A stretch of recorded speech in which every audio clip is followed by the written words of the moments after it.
ప్రియ సోదరీ సోదరులారా, మీ బైబిళ్ళు తెరవండి.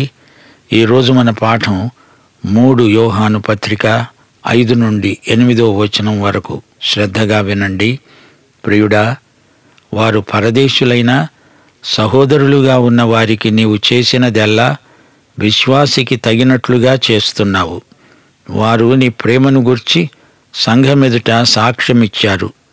వారు అన్యజనుల వలన ఏమీ తీసుకొనక ఆయన నామము నిమిత్తము బయలుదేరారు గనుక దేవునికి తగినట్లుగా నీవు వారిని సాగనంపిన ఎడల నీకు యుక్తముగా ఉంటుంది. మనము సత్యమునకు సహాయకులమగునట్లు అట్టి వారికి ఉపకారము చేయబద్ధులమై ఉన్నాము. ప్రియ శ్రోతలు, వింటున్నారా? యోహాను ఈ పత్రికను గాయికి రాస్తున్నాడు. గాయి మంచి అతిథి ప్రియుడు. యోహాను గాయిని ఎంతో ప్రోత్సహిస్తున్నాడు. గాయి స్థానిక సంఘంలో ఒక నాయకుడు. కొందరు సంచార బోధకులు అడపాదడపా వచ్చిపోతుంటారు. వారు విశ్వాసుల ఇండ్లలో బస చేయడం పరిపాటి.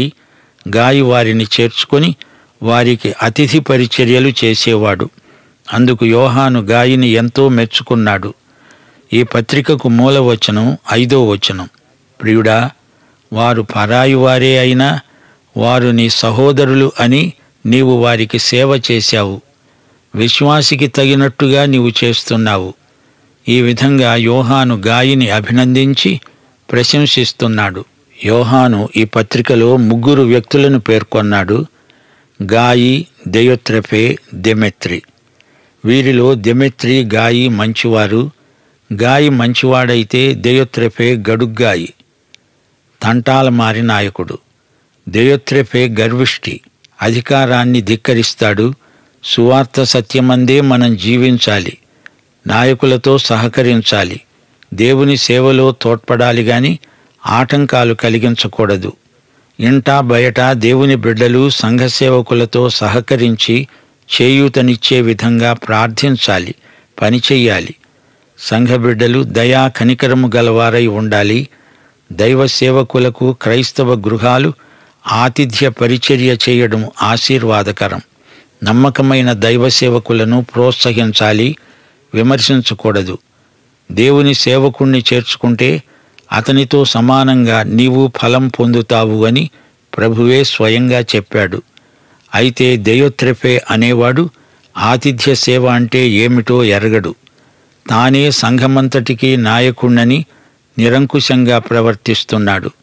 అతనిలోని గర్వం అతన్ని నాయకత్వానికి అనర్హుణ్ణి చేసింది. క్రైస్తవ నాయకులకు గర్వం ఏ కోశానా ఉండకూడదు. నాయకత్వపు అధికారాన్ని దుర్వినియోగం చేయకూడదు.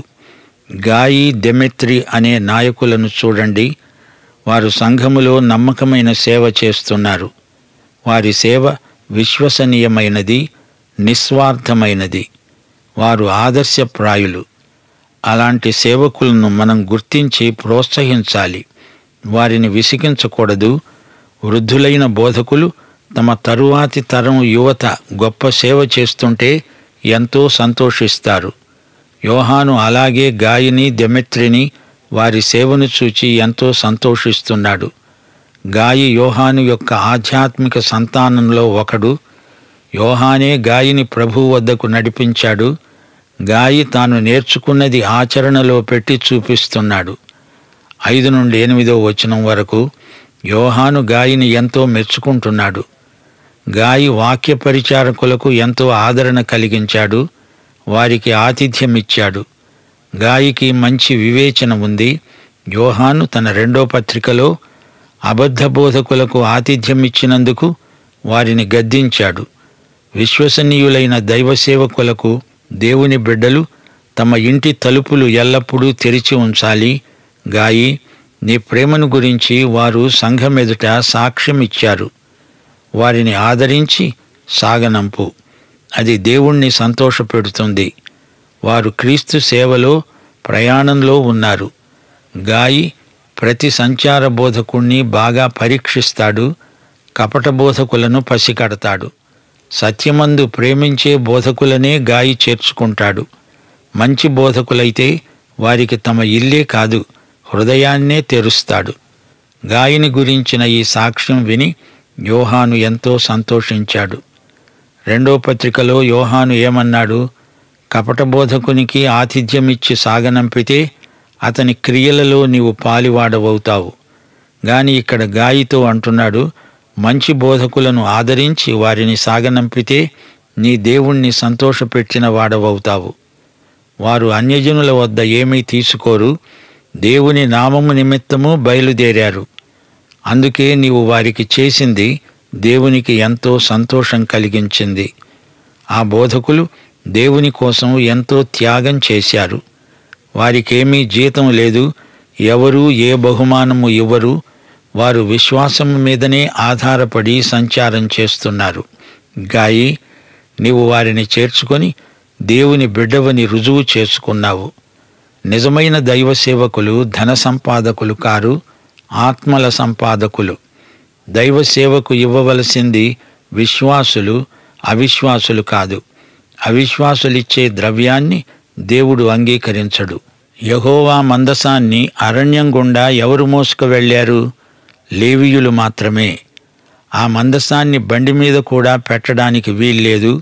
యాజకులే ఆ మందసాన్ని మోయాలి. ఈ రోజున విశ్వాసులే యాజకులు. నీవు నేను కొత్త నిబంధన యాజకులం. యేసుక్రీస్తును మనమే ఈ లోకంలోనికి తీసుకువెళ్ళవలసిన వారం. అన్యులను సేవ కోసం ద్రవ్యం ఇవ్వమని అడగము. విశ్వాసులు మాత్రమే దేవుని సేవకై ఇవ్వడానికి అర్హులు. విశ్వాసులే దైవ సేవోపకరణాలను మోయటానికి తగినవారు. మనము సత్యానికి సహాయకులము, జతపనివారం. దేవునికి విశ్వసనీయులైన వారికి అనగా మంచి బోధకులకు నీ సహాయ సహకారాలు ఎంతో అవసరం. నీవు వారితో పాలిభాగస్థుడవవుతావు. రెండో పత్రికలో ఏర్పరచబడిన అమ్మగారికి యోహాను ఏమి రాశాడు? దుర్బోధకులతో సహకరించవద్దు. వారిని చేర్చుకుంటే వారి దుష్కార్యాలను నీవు పంచుకున్నట్లు అవుతుంది. మంచివారికి తలుపులు తెరువు, చెడ్డవారికి తలుపులు మూసెయ్యి. నీ అతిథులు వెలుగు సంబంధులైతే, సత్యమునందు ప్రేమయందు నడిచేవారైతే వారిని తప్పకుండా చేర్చుకోవాలి. దేవుని జీవం వారి యందు ఉంటే వారిని రానియ్యి. వారికి స్వాగతం చెప్పు, పరిచర్య చెయ్యి. వారు ఆత్మపూర్ణులైతే వారు నీ ఇంట్లో బస చేయడం నీకెంతో ఆశీర్వాదకరం. విశ్వాసివైన నీకు ఆత్మల వివేచన ఉండాలి. ఎవరు ఎలాంటివారో, ఎట్టి ఆత్మ గలవారో నీకు గ్రహించే సామర్థ్యం ఉండాలి. ప్రియశ్రోతలు, యోహాను కాలంలో విశ్వాసులకున్నంత వివేచన ఈ రోజున లేదేమో అనిపిస్తోంది. అవునా? వారికంటే ఎక్కువ బైబిల్ జ్ఞానం ఉందేమో కానీ ఆత్మల వివేచన ఈ రోజున విశ్వాసులకు అంతగా ఉన్నట్లు అనిపించదు. అందుకే ఈ రోజున అమాయకులైన విశ్వాసులు కపట బోధకుల ప్రసంగాలు ఆసక్తిగా వింటున్నారు, మోసపోతున్నారు. నిజమైన యథార్థమైన సేవ చేసే దైవజనులకు ఉచిత రీతిగా సహాయ సహకారాలు అందరూ అందించాలి. అది దేవునికి మహిమ అంటున్నాడు యోహాను. ఈ విధంగా ప్రజలు సత్యానికి సహాయకులవుతారు, దోహదపడతారు. గాయి అలా చేశాడు. అందుకే యోహాను గాయిని ఎంతో మెచ్చుకుంటున్నాడు. వాక్యం ప్రకటించటంలో ఈ విధంగా తాను పాలివాడయ్యాడు. గాయి, మంచివారికి తలుపు తీయి, చెడ్డవారికి తలుపు ముయ్యి. సహాయ సహకారాలతో సద్బోధకులను సత్కరించు. ప్రియ శ్రోతలు వింటున్నారా? ఒక సంఘ పెద్దగా యోహాను ఒక యువనాయకునికి రాస్తున్న లేఖ ఇది. గాయికి పరోపకార బుద్ధి ఉంది. మా శ్రోతలు యోహాను రాసిన 2-3 పత్రికలను జత చేసి ధ్యానించాలి. అప్పుడే పూర్తి సందేశం బోధపడుతుంది. సత్యం నీకు తెలుసా? అయితే దాన్ని అభ్యసించాలి. సత్యమందు నడవాలి. యేసు ఆజ్ఞలను పాటించాలి, శిరసావహించాలి.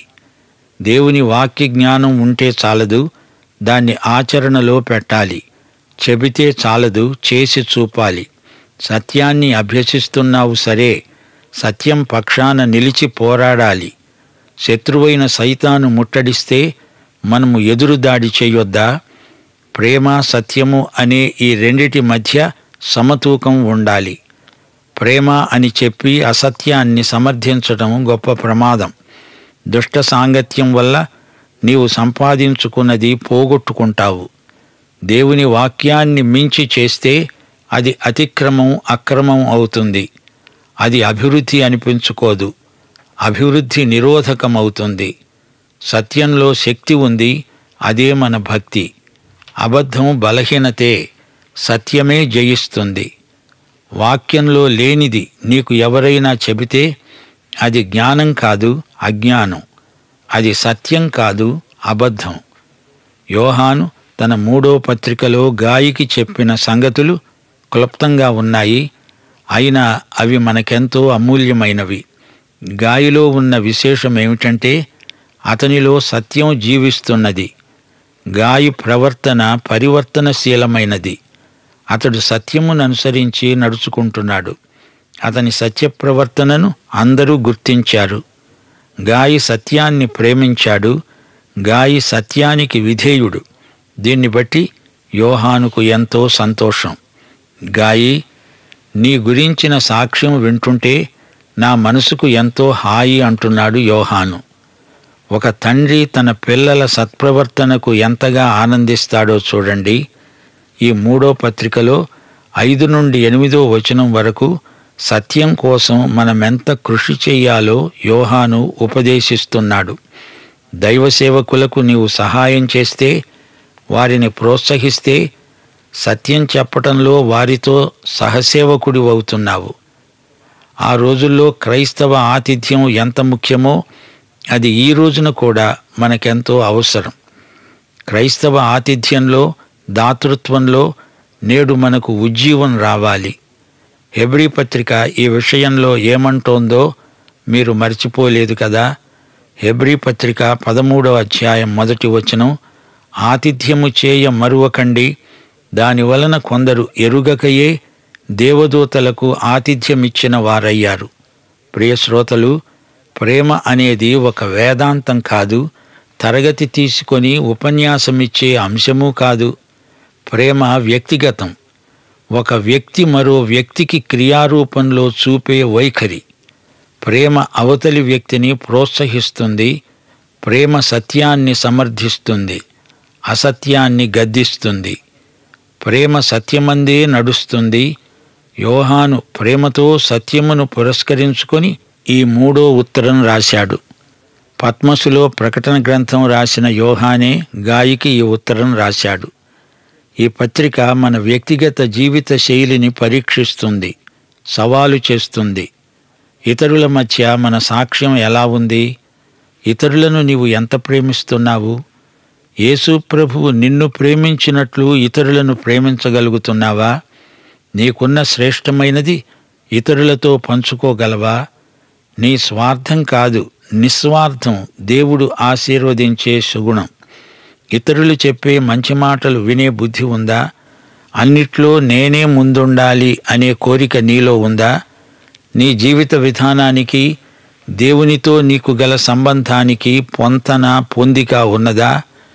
ప్రేమించటంలో, ఇతరులను హెచ్చరించటంలో, సత్యం కోసం నిలవటంలో నీకు చాలినంత ధైర్యం ఉందా?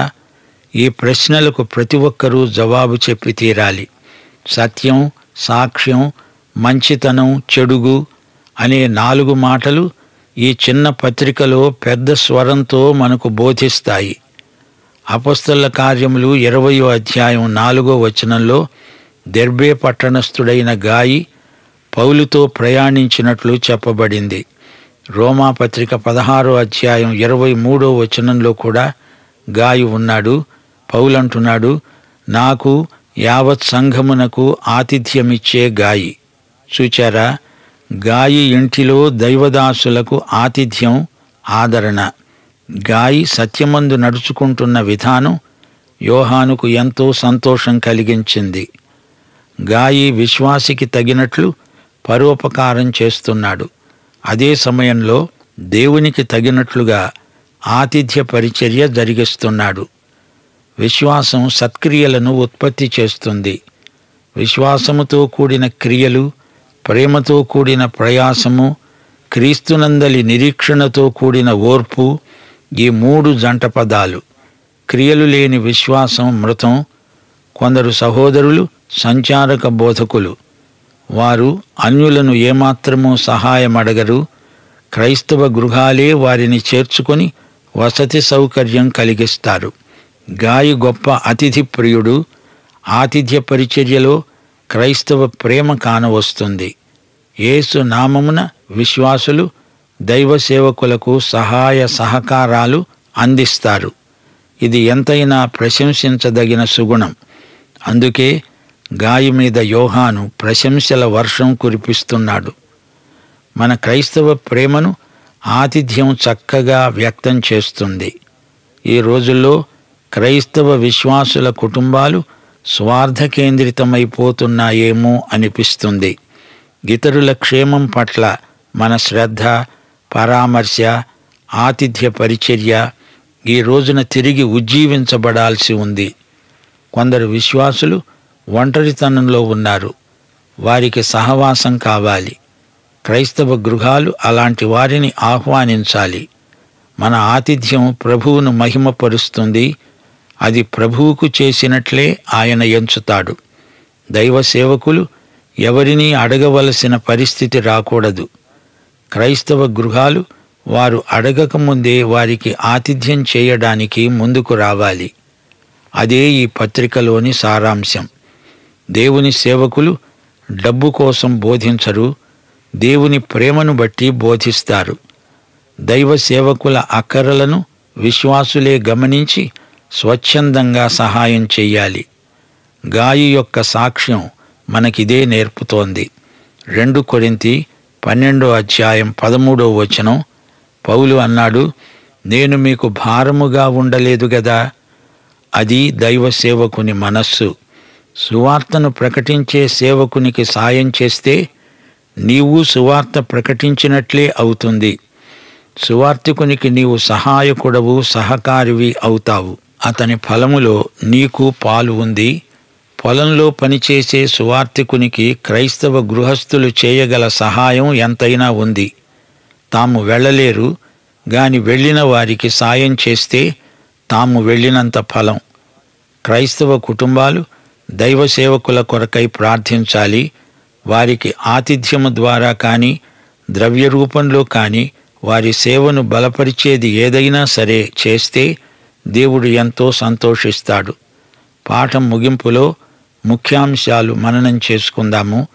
సంచార బోధకులు పరదేశులైనా వారు మన సహోదరులే. విశ్వాసికి తగినట్లు క్రైస్తవ కుటుంబాలు వారికి తోడ్పడాలి. మన ప్రేమను వారు కృతజ్ఞతతో స్వీకరిస్తారు. మనం యేసు నామమున పరోపకారం చేస్తాము. సువార్తికులు మన ఇంటికి వస్తే వారికి ఆతిథ్యమిచ్చి వారిని ఘనంగా సాగనంపాలి.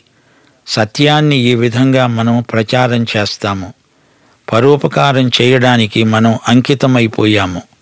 పాఠం ఇంతటితో సమాప్తం. దేవుని ప్రేమ, యేసుక్రీస్తు వారి కృప, పరిశుద్ధాత్మ నిత్య సహవాసము మనకు తోడై ఉండునుగాక. ఆమేన్.